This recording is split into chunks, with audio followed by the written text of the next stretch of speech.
Hi guys, welcome back. Before we get into the big 12 lead secrets of life, there's one other little part that we need to discuss, and it's going to make the explanation a little bit better when we start talking about how do I really identify somebody that's having a heart attack. And we're going to talk about the bundle branch blocks, okay? And the reason that we have to talk about the bundle branch blocks, and we kind of dove into it a little bit when we were talking about the hemi blocks, is that with the damage that's caused by that, there's usually a significant amount of myocardial damage that happens. And do I know if this is new or not new? And again, when I first learned 12 leads, bundle branch blocks were considered, if you had a left bundle branch block, that was a new onset. And we kind of found out that, yeah, we were calling a lot of things that were heart attacks, and they get in there and they weren't actually heart attacks. They were actually old heart attacks. And the cardiologist kind of started going, maybe we got to back up a little bit. Okay. So let's go over the bundle branch blocks. Let's know how to identify them, and then how to properly assess them, so that we can figure out whether or not that they're actually having a heart attack or not. Now, the thing with a bundle branch block, all right? So, and this is a really good example of it, actually, is this guy right here. And I'm going to change my pen color here once again. Let's click on that right here. Okay, so I've got damage to this fascicle. Okay, this is the right bundle. This is coming off the bundle of His. The right one, the left one. By the way, this one back here is the posterior one, okay? So it actually splits off into three, all right? This one goes to the back. This one goes to the front left. This one goes to the front right. And it kind of splits off down here and goes back towards the back as well. So the biggest thing that you got to understand about these is that how to identify them. And this is where the quote-unquote bunny ears comes into play. You see a bunch of bunny ear in this area. But the biggest one here is in any time that you're looking at a bundle branch block. A bundle branch block is described as having a QRS of longer than 0.12 seconds, usually with a upright or inverted P wave. Okay. And again, most of the time, now, can you have one without a P wave? The simple answer is yes, you can. If it's a junctional rhythm, then yes, you could. Okay, just remember about that normal tracing of the heart, the normal direction of the heart. If it's coming from this spot right here, it goes down and it hits this, stops. Okay, but these guys still transmit the signals. Okay. But the problem is that then we have to get the signals have to actually go through the muscle to get over, all right, which is what widens your QRS. Now the problem with that is if you got a wide QRS that's really fast, one of the things I taught you guys, if it's wide and it's fast and it's regular, then it's VTAC until proven otherwise. This is where they mimic the ventricular tachycardia, and we have to be able to identify that mimic, okay? And that's again, we don't want to shock somebody that doesn't need to be shocked. All right. So the right bundle branch blocks, again, the way that we tell a right from a left, okay, and the simple method of doing that is once you get your 12 lead, it actually gets kind of really super simple, is because we're going to look at the lead V1, okay?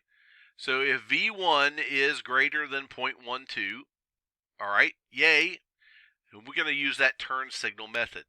And we're going to look at, by the way, and matter of fact, when we do the page slides, it's going to be a whole lot easier to see it.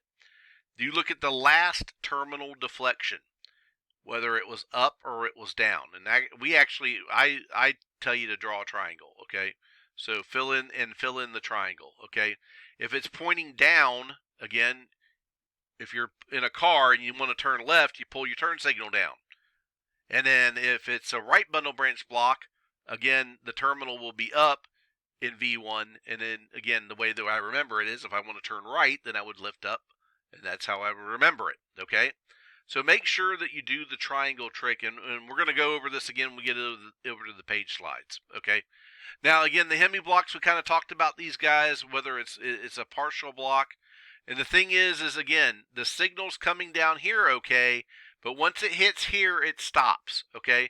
But the muscle is still going to conduct the electrical signal, okay? So it's going to cause it to be a lot longer, okay? Now, there's two, again, the posterior hemi block is again back here, but the electrical signal does not propagate to the back, so it takes longer for it to get back to the back, all right? Again, hemi blocks, again, the reason that we really worry about those guys is because we have a greater risk of mortality with these patients, okay? If we can identify it early, I know that, hey, we've got to do some really aggressive treatment on these folks, okay? We can't just let this one sit. This is the one we want to make sure that we put the pads on, okay? Because this is the one that will probably die on you on the way to the hospital, okay?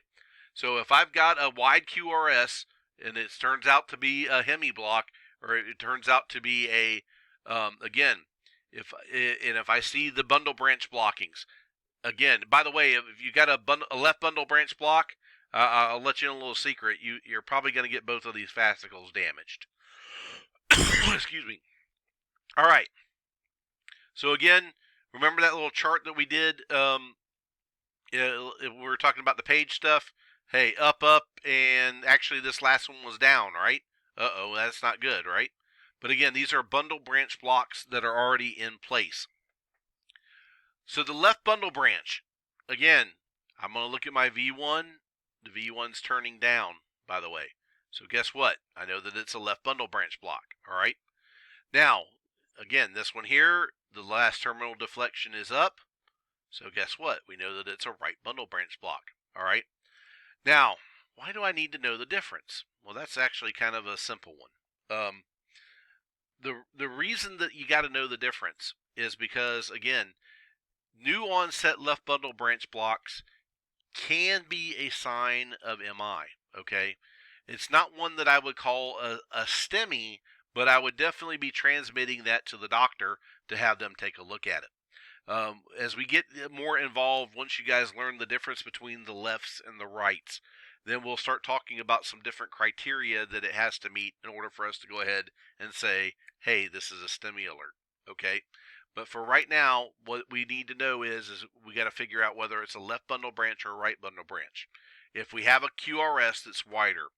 Now, by the way, if it doesn't have a P wave in front of it, and this is the other part I really kind of want to stress on this.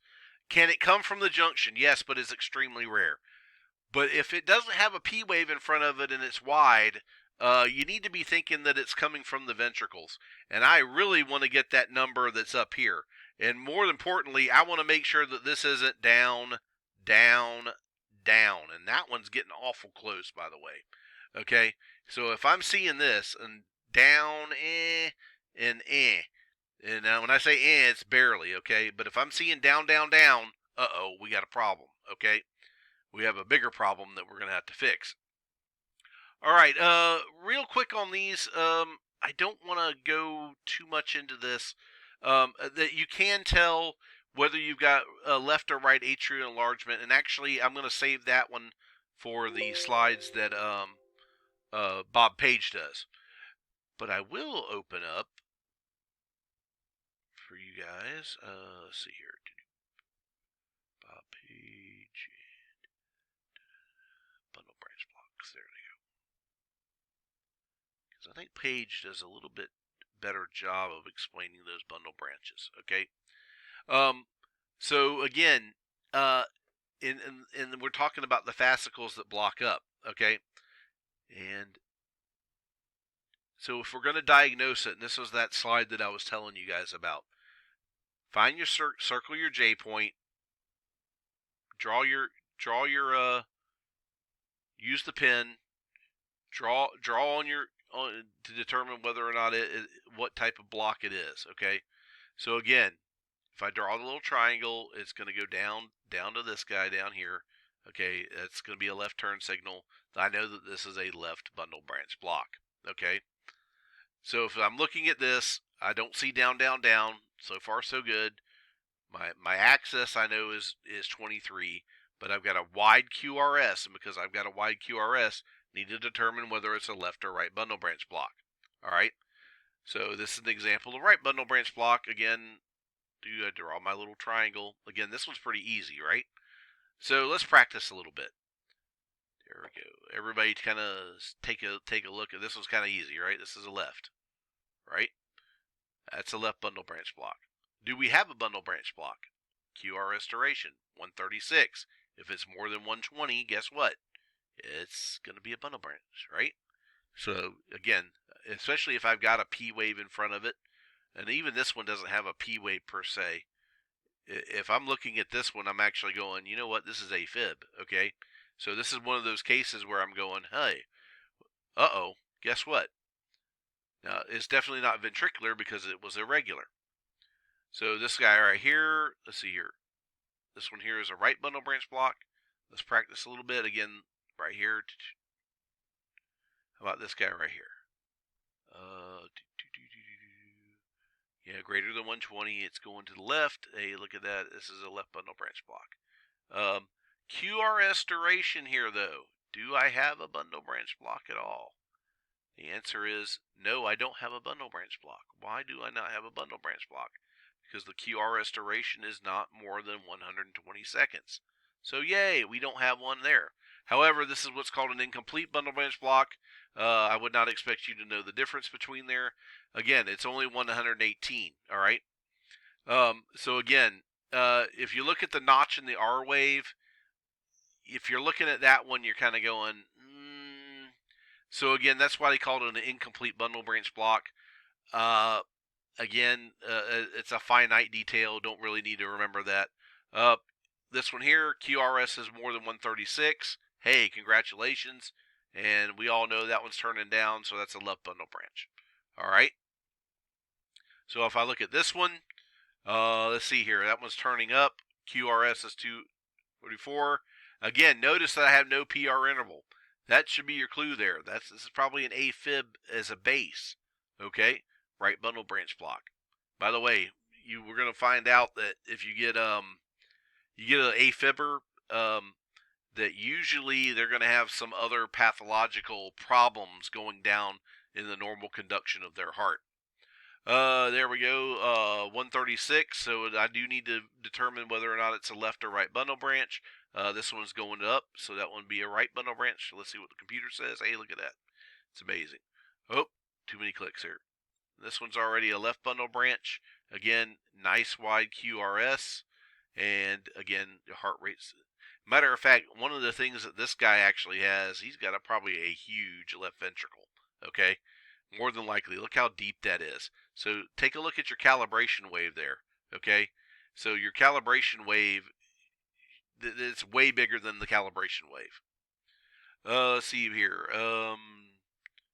Yep.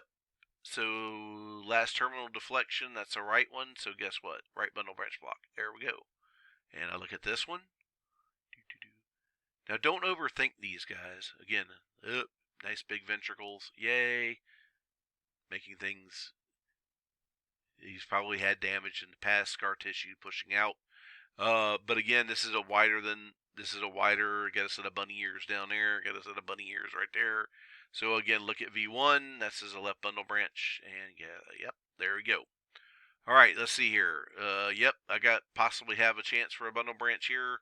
Yeah, as wide as that sucker is, absolutely. It's a terminal. That one's a right bundle branch block.